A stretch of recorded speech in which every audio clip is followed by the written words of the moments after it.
নতুন সিনেমার মুক্তির অপেক্ষা বিদ্যা সিনহা মিম অনেক বছর ধরে ইন্ডাস্ট্রিতে একের পর এক তকমা লাগিয়ে যাচ্ছেন ওনার অভিনয়ের মাধ্যমে।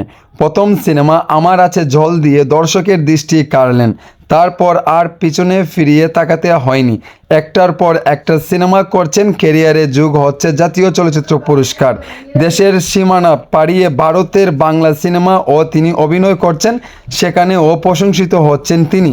একটা সময় প্রচুর নাটক করেছেন, সেখানেও সাফল্য পেয়েছেন বিদ্যা সিনহা মিম। নতুন সিনেমার মুক্তির অপেক্ষায় আছেন মিম, প্রহর গুনছেন নতুন সিনেমার।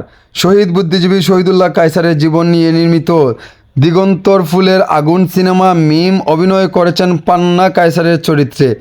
দিগন্ত ফুলের আগুন পরিচালনা করেছেন ওয়াহিদুল্লাহ তারেক। মিম বলেন, সিনেমার শুটিং শেষ, তবে 16 ও 17 জুলাই 5 ওয়ার্কে কাজ হবে।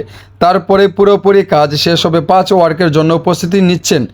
দিগন্ত ফুলের আগুন সিনেমা নিয়ে প্রত্যাশা কতটুকু, এই প্রশ্নের জবাব মিম বলেন, সিনেমাটি নিয়ে অনেক বেশি আশাবাদী। প্রত্যাশা করছি দর্শকরা সিনেমাটি দেখবেন। এত সুন্দর একটা গল্প, বাংলাদেশে খ্যাতিমান শহীদ বুদ্ধিজীবী শহীদুল্লাহ কায়সারের জীবন থেকে নেওয়া গল্প, সব মিলিয়ে খুব করে ছড়িয়ে যাবে গল্প সবার কাছে। এর জন্যই প্রত্যাশা অনেক বেশি। নতুন সিনেমা নিয়ে তিনি আরও বললেন, শুটিং হওয়ার পর পরিচালক বলেছে কাজটি ভালো হয়েছে, আমার অভিনয়ে প্রশংসাও করেছেন। এটি একটা ভালো লাগার বিষয়।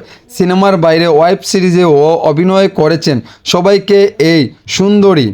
নতুন ওয়েব সিরিজে কিংবা সিনেমার বিষয় তিনি বলেন, নতুন নতুন কাজের প্রস্তুতি পাচ্ছি, কিন্তু মনের মতো কাজ পাই না বলে কাজ করি না। গল্পর চরিত্র মনের মতো হইলে নতুন কাজ করব, নইলে কাজ করব না। ভালো মানের সিনেমা আমি চাই, ভালো মানের সিনেমা আমি করতে চাই।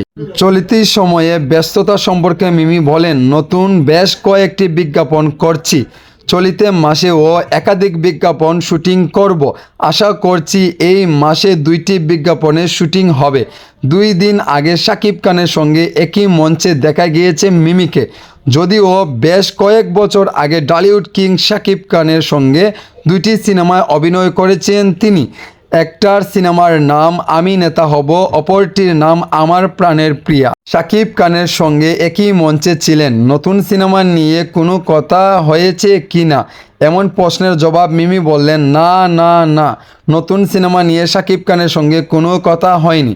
শাকিব খানের সঙ্গে শুভেচ্ছা বিনিময় হয়েছে, তাই ছাড়াও আরও কিছুদিন আগেও একটি অনুষ্ঠানে দেখা হয়েছিল, তখনই কথা হয়েছে, শুভেচ্ছা বিনিময় হয়েছে।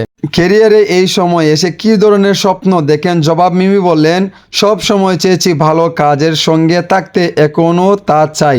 এমন কিছু কাজ করে যেতে চাই যাতে দর্শকরা আমাকে মনে রাখে। এই শিল্পীর এত সুন্দর কথা আপনাদের কাছে কেমন লাগছে? এমনকি আমাদের শাকিব খানের সাথেও কয়েকটি সিনেমাতে কাজ করেছেন এই বিদ্যা সিনহা মিম। অনেক জোস্ট, এমনকি অনেক রূপের গ্ল্যামার, এমনকি অভিনয় দেখিয়ে উনি আজকের ক্যারিয়ারে জাতীয় চলচ্চিত্র পুরস্কার অর্জন করছেন। সো বন্ধুরা, ভিডিওটি কেমন হয়েছে, ভালো লাগলে অবশ্যই চ্যানেলটি সাবস্ক্রাইব করে আমি শাওন মিয়ার পাশেই থাকুন।